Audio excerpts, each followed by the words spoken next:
ሰላም ውድ የገበያ ሎጂ ተከታታዮች እንዴት ናችሁ?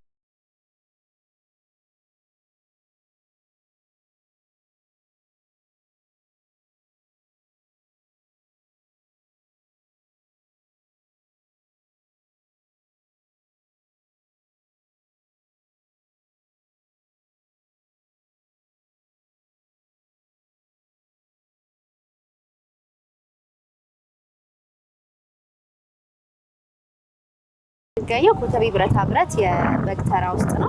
አሁን ደግሞ እስኪ የበግ ዋጋን ራስ እናስተዋውቀንና ጋሻው እስኪ የበጎቹን እንዴት ነው በግ መጀመሪያ ሲታይ ሲገዛ ምንድነው የሚታየው? ገሽቲ እንደዚህ አድርገሽ ጨብጣሽ ከእጅሽ ሞላ ያለ ከሆነ ጥሩ በግ ነው ማለት ነው። ከእጅሽ ደግሞ ሌላ የሚል ነገር ካለው ደግሞ ስጋው የዛኔ ይሄ ትንሽ ሌላ ይላል። አየው ይሄ በጣም ቆንጆ በግ ነው። ጭብጡ ምናምን እንደዚህ ስጋው ሙልት ያለ ነው። አሁን እነዚህ በቃ ጭብጣቸው የዛኔ ያለ አነስተኛ መካከለኛ የሚባሉት እነዚህ ይሄ ትልቅ ነው እና በዚህ ጉዳይ አሁን ለምሳሌ ብድግ አድርገው ምናምን ያለው የስጋ አያያዝ ነው።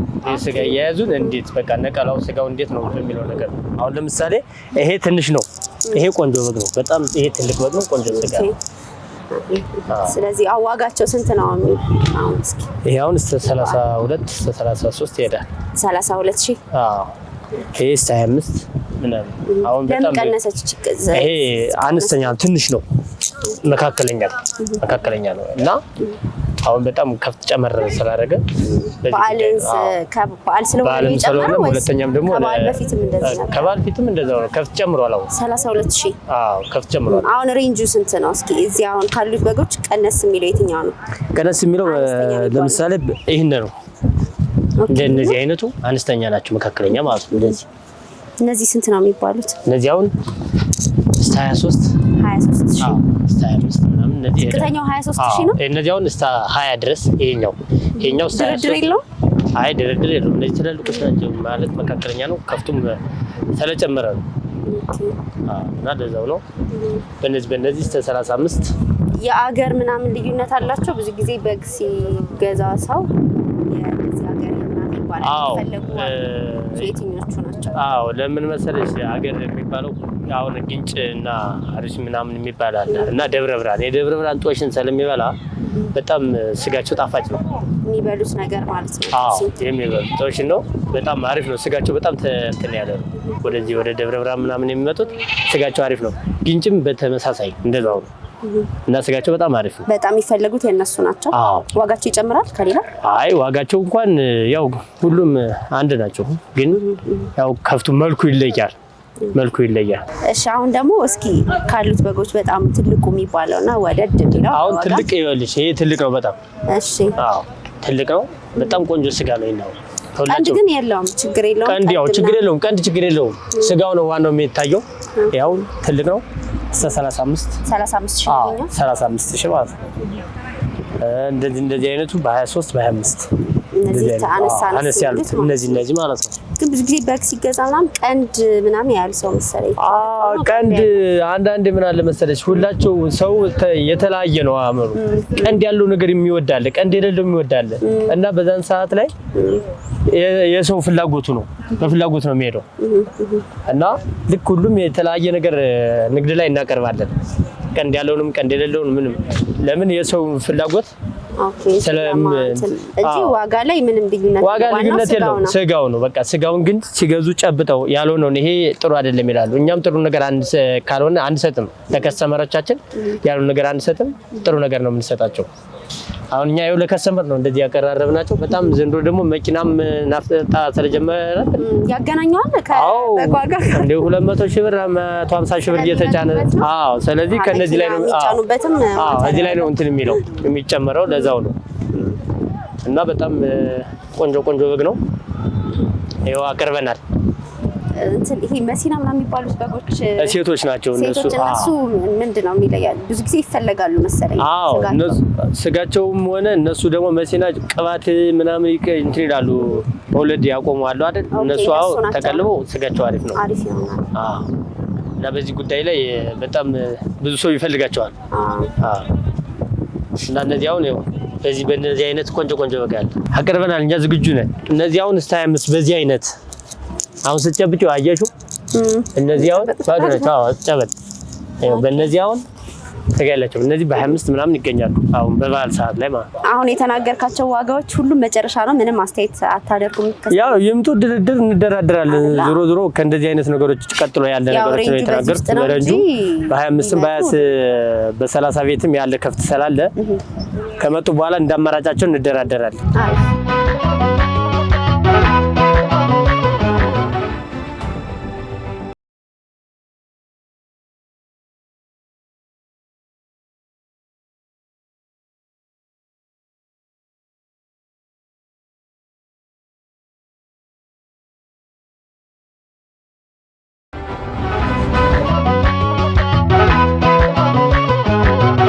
ይሄ የፍየል ተራ ነው። ጠጋ እንበልና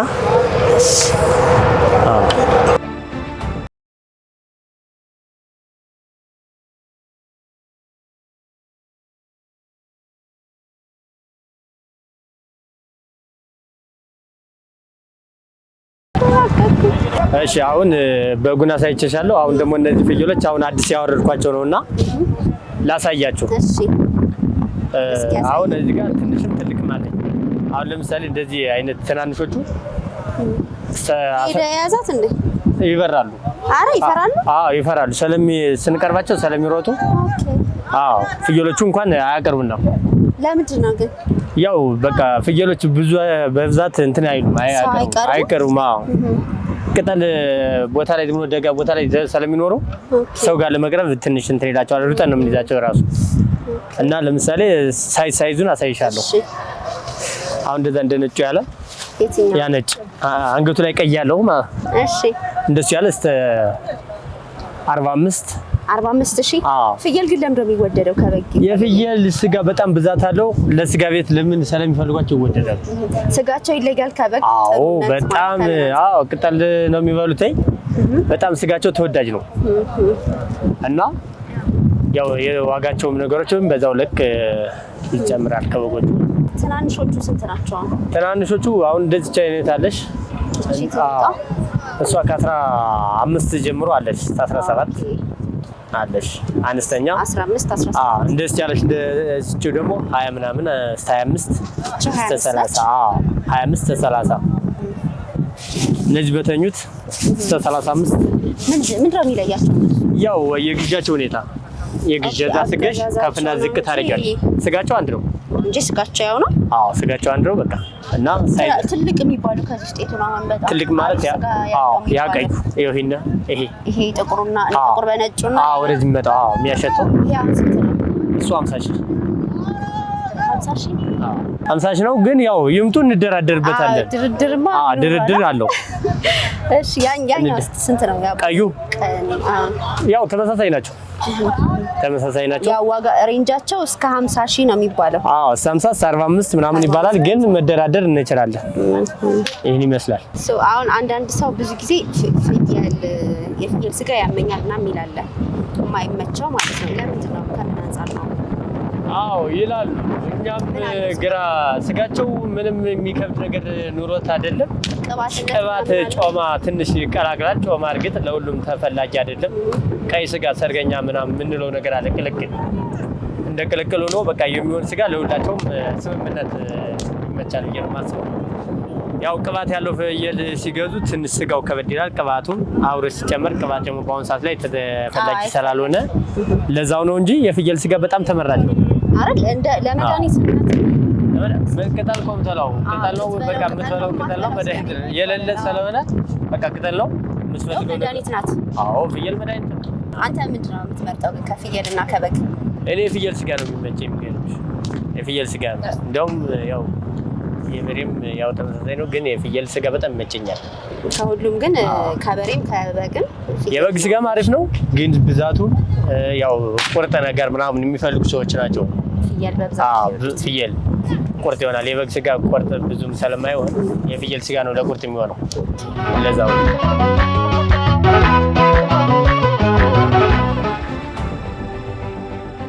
በቃ አሁን ይሄንን ጨርሰናል። እነዚህ እኔ ናቸው።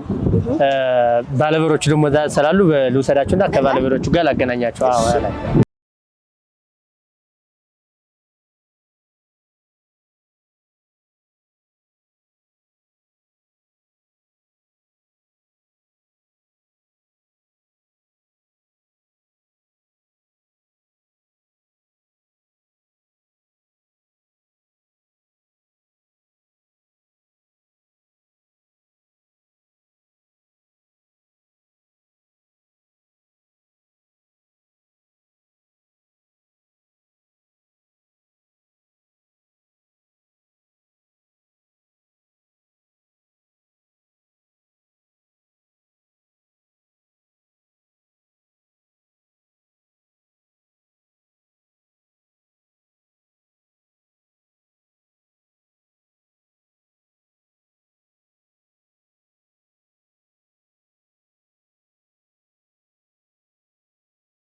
አሁን ደግሞ የበሬ ተራ ነው ያለነው። የበሬዎቹን ዋጋ እንዴት እስኪ አስረዳኝ በደምብ ስለ በሬዎቹ።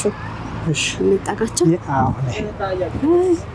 እሺ አሁን ይሄ አየሹ? ይሄ ቆንጆ ከፍት ነው። ኦኬ ምንድነው ቆንጆ የሚያደርገው ግን? ኮርማ ስለሆነ በጣም ቆንጆ የጅሩ ስለሆነ ቆንጆ ስጋ አለው። ኦኬ አሁን ይሄ ስንት ነው ዋጋ? ይሄ ዋጋው 150 150 ሺህ። 150 ሺህ። እዛ በታይ ግን መደራደር ያለው። አሁን ይሄ ስንት ነው? ይሄ 150። ይሄ 150 ነው። 150 ትልቅ ከሆነ ደግሞ ያለ አይተሻል። በጣም ትልቁ ቀዩ ታያል ሁሉ ያለው ማለት እሱ 200 ሺህ። በጣም አሪፍ፣ በጣም ብዙ ስጋ ይወጣው። በጣም ብዙ ቆንጆ ስጋ ያለው። በግምት ምን ያህል ለምን ያህል ሰው ይሆናል ቅርጫው ስጋው? ኧረ ይሄ በጣም ለፈለግ ሰው ነው። ለምን ያህል ለምሳሌ ከ10 በላይ ማለት ነው። ከ10 በላይ ምን ያህል ኪሎ? ይሄ ወደ 350 በላይ ነው። 350 ምናምን። 350 ይወጣል። እንደው እኔ ቀለል አድርጌ ነው እንጂ በትክክል ስጋ ቤቶች ከሆኑማ 400 500 ሊያወጡ ይችላሉ። አነስ ያሉ ደግሞ ይኸውልሽ እንደነዚህ የፍየል ስጋ የመሰሉ ማለት ነው። ቆንጆ ማለት ነው። ኦኬ አሁን በሬ ሲገዛ በምንድን ነው የሚታወቀው ጥሩ በሬ መሆኑ? እንደዚህ በማየት ነው ወይስ እንደ በግ? በሬ ስታየው ለምሳሌ በእይታ ታውቂዋለሽ ራሱ ስጋ ያለውና የሌለው። እንደ በግ እንደ ተጨብጦ አይደለም፣ በአይንሽ ነው የምታውቂው። በአይን ነው የሚታየው? አዎ በአይን ነው የምታውቂው። ያዘውና ያለዘው ስንት ነች ትንሿ? ይቻውን በቃ እስከ 70 ሺህ እስከ 70። በማየት ሲባል አሁን ምን ነው የሚታየው? እዚህ ጋር ባለው ምንድነው? ሻኛው ነው ሻኛው ንቁሉ ዋናው አለ አይደል? ሰውነቱ ሞላ ካለ በቃ ስጋ ይዘው ማለት ነው። ቆንጆ በእይታ ነው በቃ ስጋ የሌለውና ያለ ይለያል ያሳውቃል ማለት ነው። አሁን ይቺ ያላት ትባላለች። ይቺማ በጣም ቆንጆ ነው። እንዲያውም አብዛኞቹ ራሱ ይቺን ይፈልጓታል። ለሁለት ስጋ ለጋ ነው ምናምን ስለሆነች ማለት ነው። ለጋ ነው ተፈላጊ ናት። ያስዛ ጋር ያለው ያንኛው እሱም ጥሩ ነው። 130 ትንሿ የምትባለው እዚህ ውስጥ አሁን በጣም በቃ ዝቅተኛው የመጨረሻው ዋጋ የመጨረሻው እቺ ናት። ከዚህና ከዛች የትኛው ታንሳለች? ያቻ እኩል ናቸው። ተመሳሳይ ነው። ሁለቱም ዋጋቸው ተመሳሳይ ነው። ተመሳሳይ ነው። አሁን የበሬ ሲገዛ ድርድር አለው ወይስ ዋጋ እንደዚህ ቁርጥ አድርጋችሁ ነው የምትናገሩት? ድርድር አለ። ይሄ ግልጽ ነው። ድርድር ይኖረዋል አይደል? ድርድር አለ። ይሄ ግልጽ ነው። ማንኛውም ገበያ ሄደሽ የትም ገበያ ተደራድረሽ ግዴታ ነው። ያንኛው በሬ ታይሻል። ነጩ በሬ እሱ ቆንጆ እስከ 250 ማለት ነው። እሱ 250 ሺህ በጣም ቆንጆ ነው። ግን አሁን የበሬ ዋጋ በጣም ጨመረ። በዓልን በማስመልከት ነው የጨመረው ወይስ ከዛም በፊት ነው ዋጋው? ያው የመንገድ እንትን ነው ነዳጁ። ያው የነዳጁ እንትን ላይ አፌክት አድርጎታል ማለት ነው የበሬና የበግ ዋጋ። ለዛው ነው እንጂ አሁን ለዚህ የሚመጡበት ትራንስፖርት ይኖራል። መከራ ስቃይ ነው። 3 ቀን 4 ቀን ተጉዞ የሚደርሱ አይደለ? ለምን አስቸጋሪ ነው ለማምጣት እነሱ ስልሽ መኪና የለም። መኪና ስለሌለ እጥረት አለ። ነዳጁ ምክንያት እንደሚታወቀው በሱ ምክንያት ነው። ስለዚህ አሁን አንተ ጋር መጥተው መግዛት የሚፈልጉ ሰዎች ካሉ ጥሩ በሬ ትሰጣቸዋለህ? በደንብ እንዴት ሊያገኙ ይችላሉ? በስልካችን ስልክ ቁጥር አላችሁ? ስልክ ቁጥር አለ። ስልካችሁ እዚህ ላይ ይቀመጥላችኋል። ንገራችሁ። 09 83 አሁንም 83 13 24